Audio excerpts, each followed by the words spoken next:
Hello everyone, Lisa here, and I have something very special for you today. I just want to let you know that I appreciate each and every one of you. I have met so many creative, fun, friendly, fantastic friends. And guess what? If you are subscribed to my channel, you are my friend. That's an automatic. And I want to share with my friends because I just appreciate you all so much. I have this little applique pattern that I want to share with you and give to you as a gift. It's called Sunny Day Flowers. It's just this one page, and it has an applique pattern, some flowers, stems, and leaves. There's a little suggestion on making this product here, and I'm going to walk you through this little mug rug today in this tutorial. But this is just a suggestion. This is not a full pattern. It is just an applique pattern that I wanted to share with you. Let's take a look at a couple different ways that you could use this applique pattern versus making this mug rug. You could applique it onto a shirt just like this. Or you could make several blocks and put them together and put a very pretty border around it and make a quilt that looks like this. And that's just two other ways to use this applique pattern other than this mug rug. The possibilities are endless. And so this is my gift to you. I want you to use this and get creative, expand your skill set, and make all kinds of fun, unique projects to you. Like I said, we are making this mug rug in this tutorial. I hope you enjoy it. Like I said, I appreciate you. We're almost at 10,000 subscribers. Just a few weeks ago, we were at 5,000. So that's crazy to me. I appreciate your support. And so I wanted to give back. Make sure if this is your first time joining me today, that you do subscribe and hit the little bell notification so you get notified when I post new videos. I love to try to give away patterns and projects frequently when time allows. And if you scroll through my past videos, you'll see a couple of other pattern giveaways that I have that are available out there for free. Thank you for joining me. Let's get started sewing and creating today.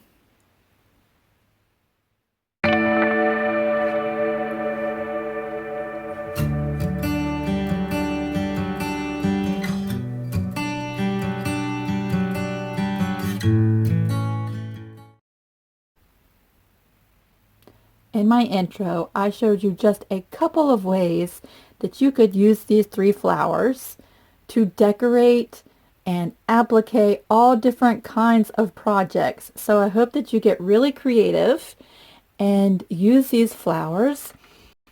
Today we're going to be making a small little mug rug. We have Mother's Day coming up, and I thought to go along with my Mother's Day present for my mom that I would make her a little something that's handmade as well.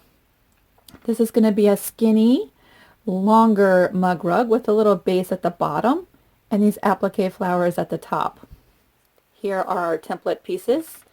The first thing you're going to notice is the stems are very, very, very skinny.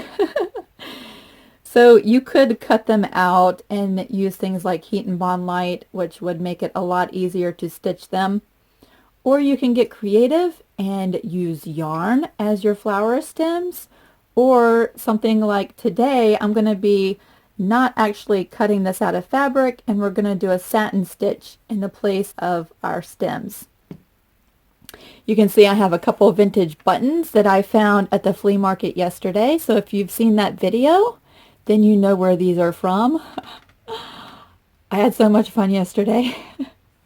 And I could not wait to incorporate these buttons into a quilt. So they will be the centers for my flowers. However, you could just trace the template circles and cut them out of fabric if you wish. And I have some fabrics from my stash that I will use today, and some orphaned blocks, just blocks of quilts that actually were extras, and They have such pretty little fabrics I thought would be good for today.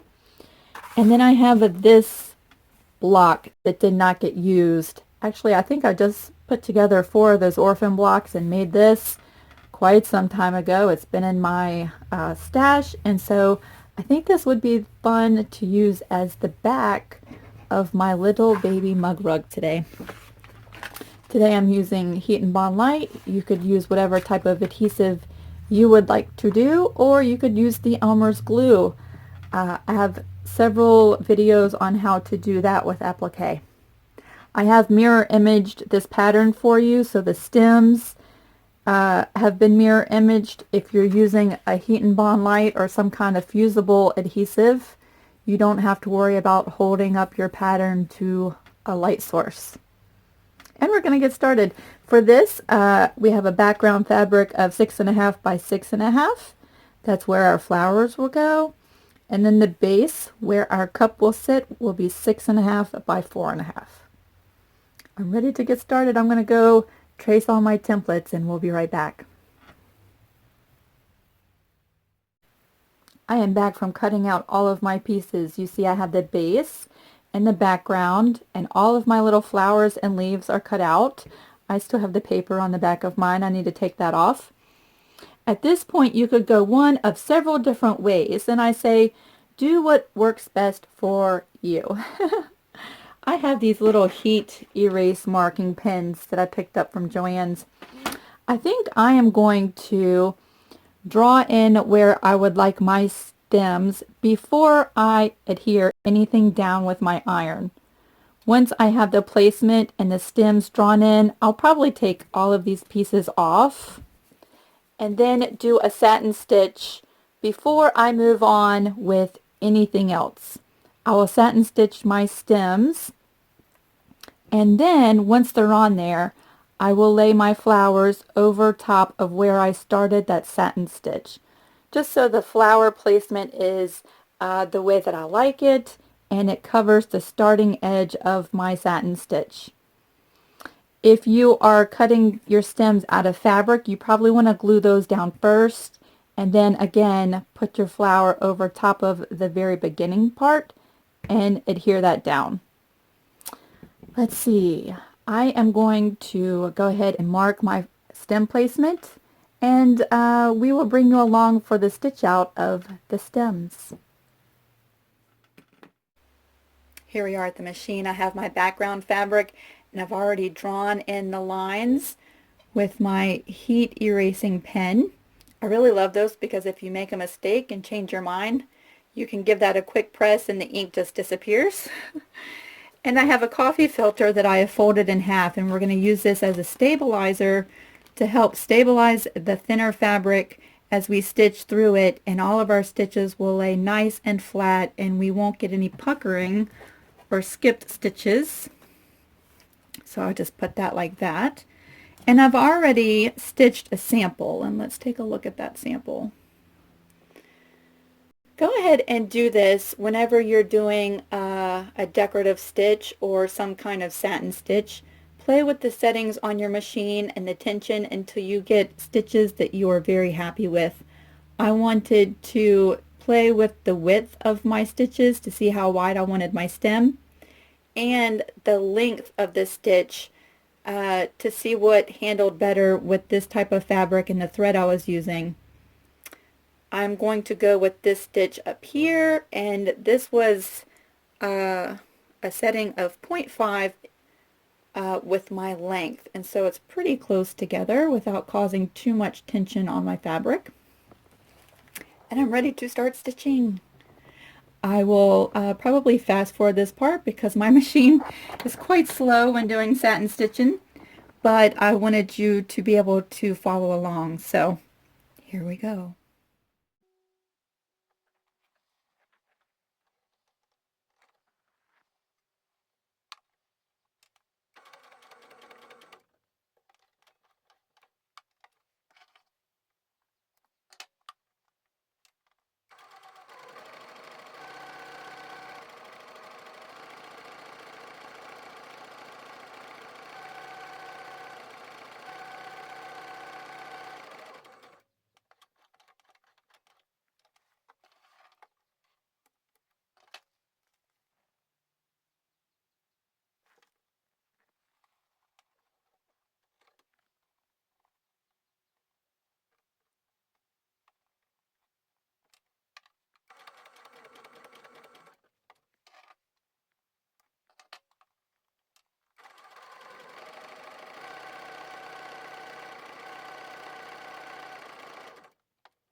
We just finished up the satin stitching.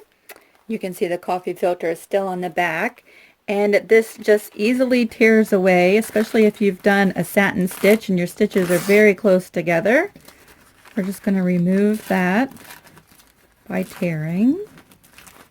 Remember, we have 2 layers, so we just got rid of the first one, just like that.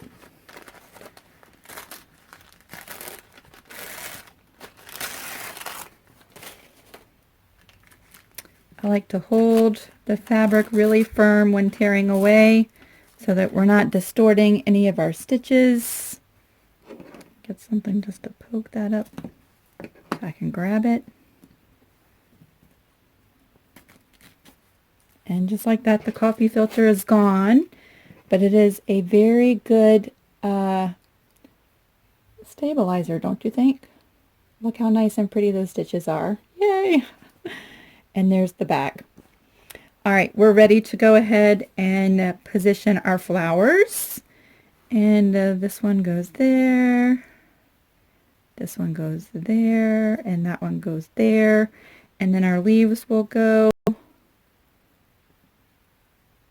something like that.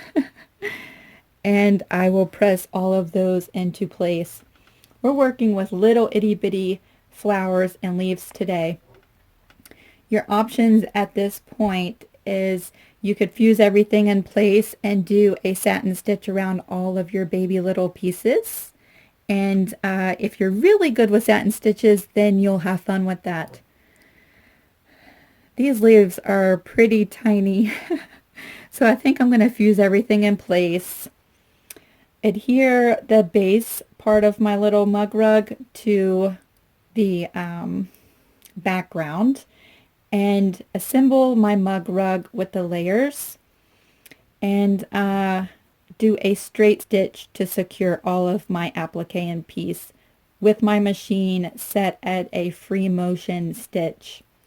I'm going to go ahead and press all of these in place, stitch the body of this together, and then we're going to come back and I'll show you exactly what I'm talking about, how to finish this off.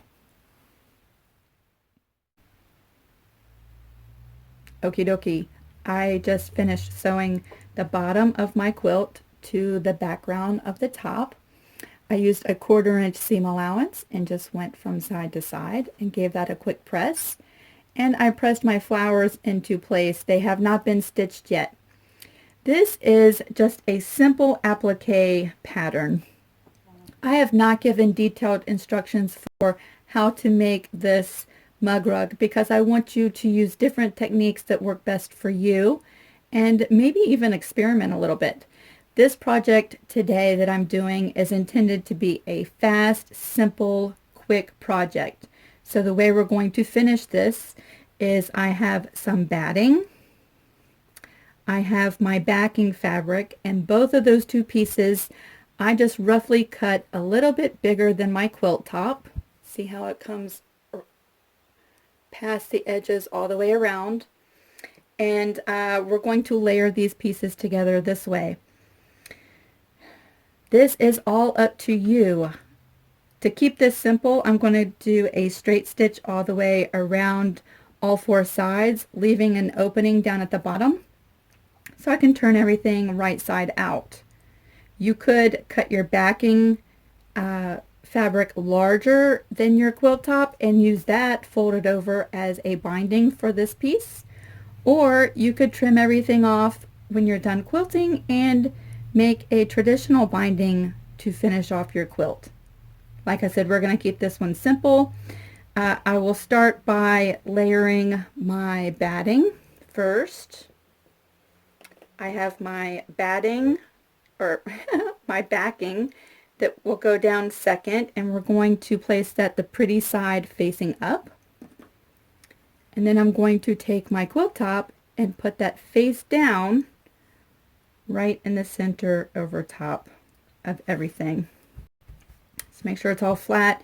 Make sure the quilt batting, because we can't really see it, extends beyond all edges of your quilt.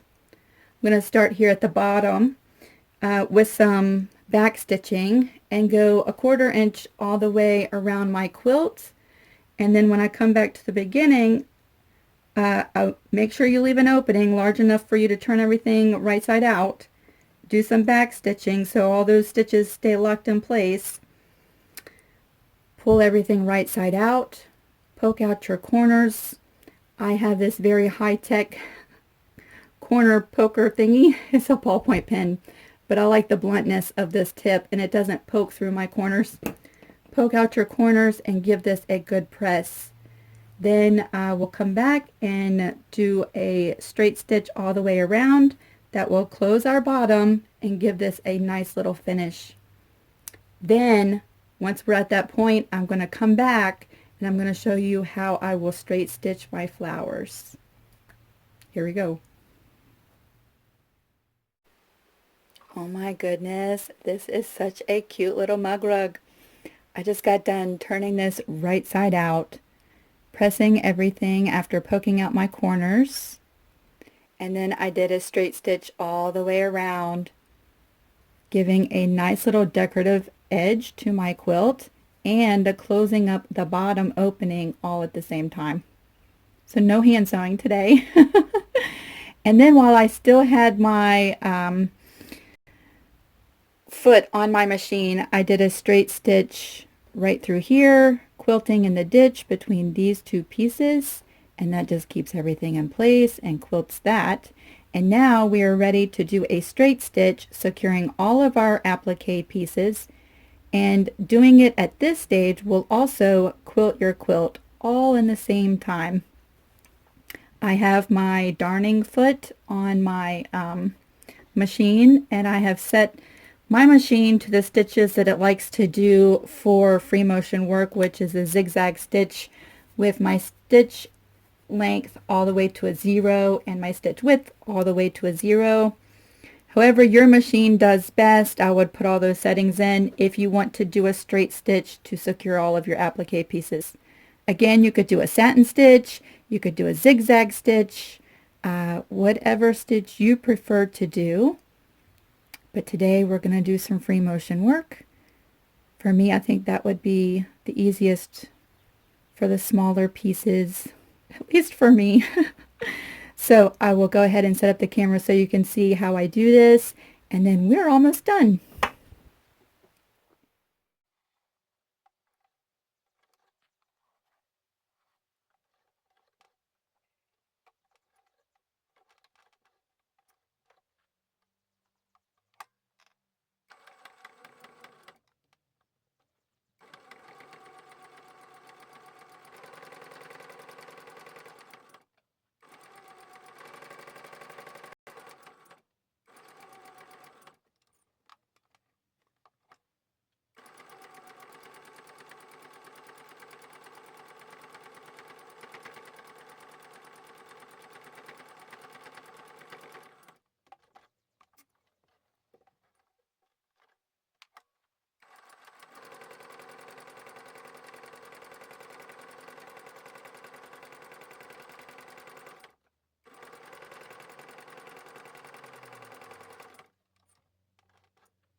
I just finished trimming all my strings from where I jumped from one place to another.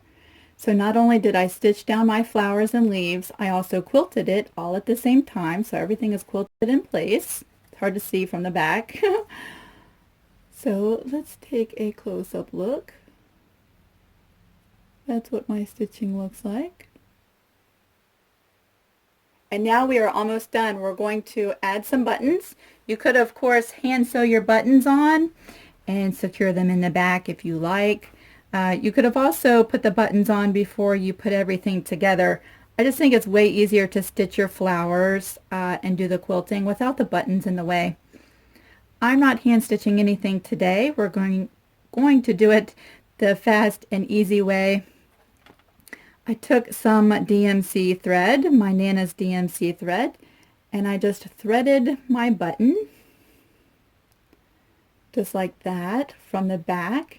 I left some strings hanging out from the side just because I think that adds a little charm. And I didn't even tie a knot on the back. You could, but it adds a little thickness to the back of your button. I'm going to glue my buttons in place using Fabri-Tac. It is a permanent fabric glue, and it bonds fabric, lace, glass, leather, wood, and trims. It grabs fast and dries clear, and it is acid-free and washable. It does have a little tiny bit of a smell to it, so if you're sensitive to smells, try to find a different type of fabric glue, but this does work very, very well. And all we're doing, like I said, no hand sewing today, is I'm going to put a generous amount of glue where I want to place my button. And making sure the strings are nice and pulled tight. Put it right down there and press it into place. Just like that.